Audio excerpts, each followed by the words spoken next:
Olá, gente querida, bom dia, boa tarde, boa noite, a você que me segue aqui no meu canal. Estamos aqui de volta com o nosso Torpedo 365, hoje o episódio 192, tá bom?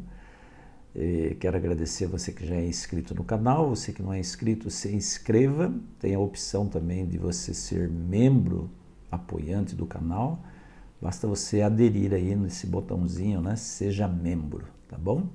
Gratidão, já estamos com 4.100 inscritos. E nós vamos então para a nossa vinheta, já eu volto com o nosso torpedo, a nossa reflexão para hoje. Não saia daí.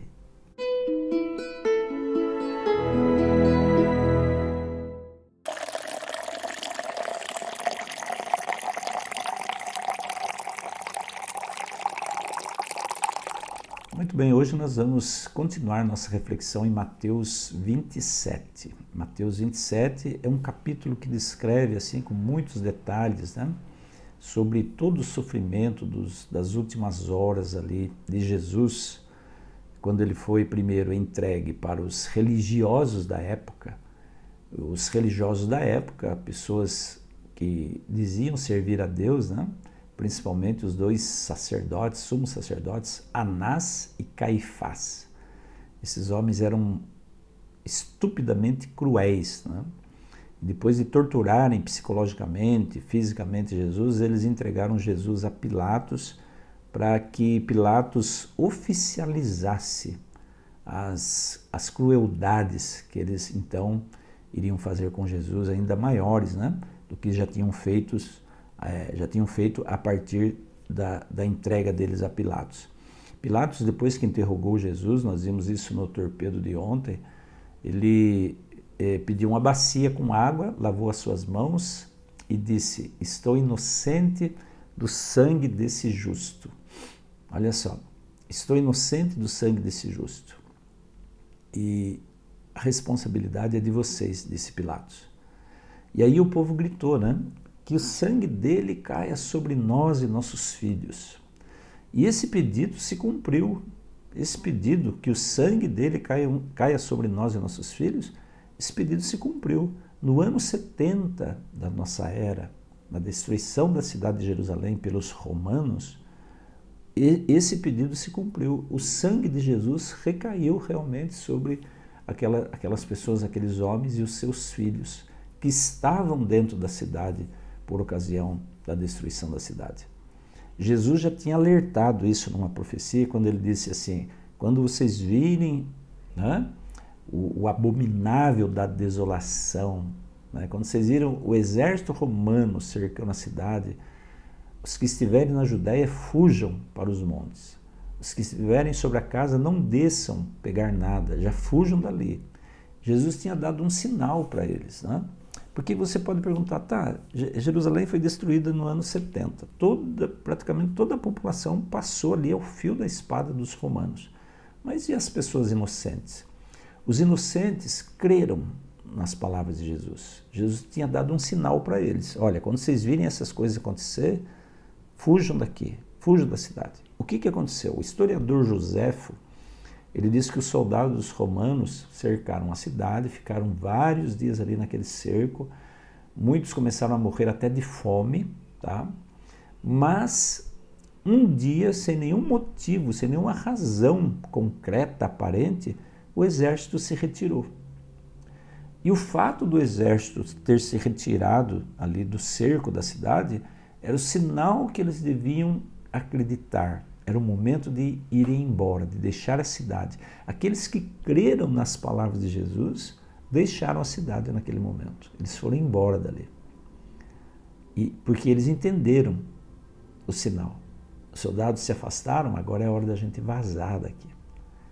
Aqueles que não acreditavam nas palavras de Jesus, muitos até saíram, muitos soldados judeus saíram ao encalço dos soldados romanos, né, achando que tinham vencido, que eles surgiram de medo dos judeus, coitados deles, né?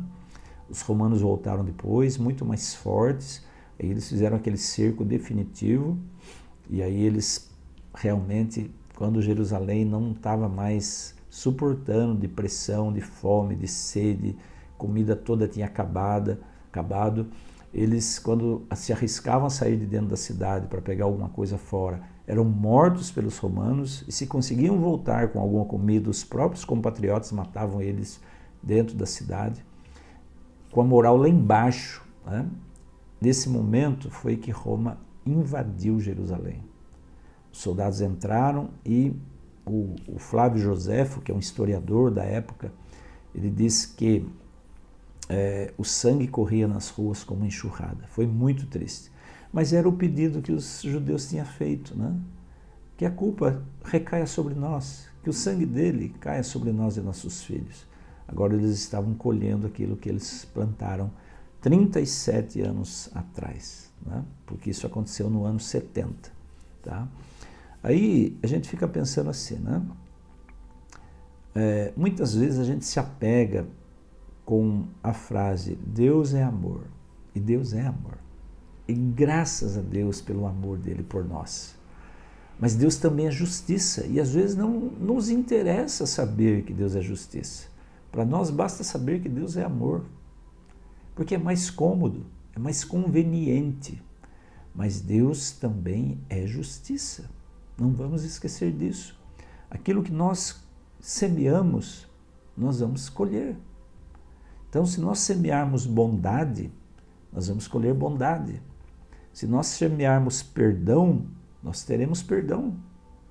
Mas o povo semeou crueldade, porque ali começou a sessão de crueldade levada a cabo pelos soldados romanos. Ali começa toda aquela sessão de crueldade, de tortura de Jesus, não só psicológica, mas física, né?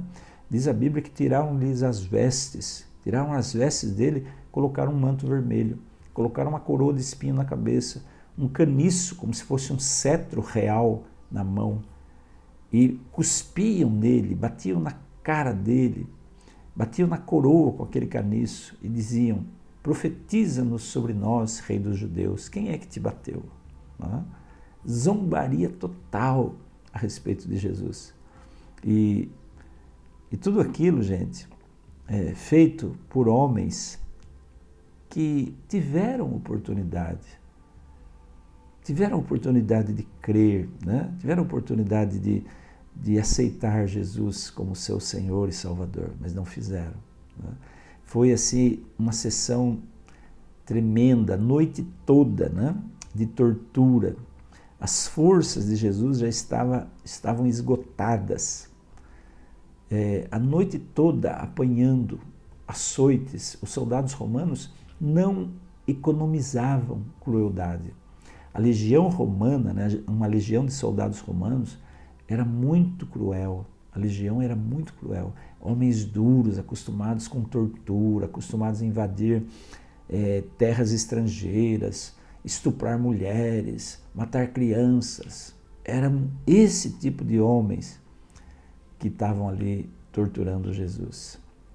Agora, eu quero considerar uma coisa aqui com você. Tá?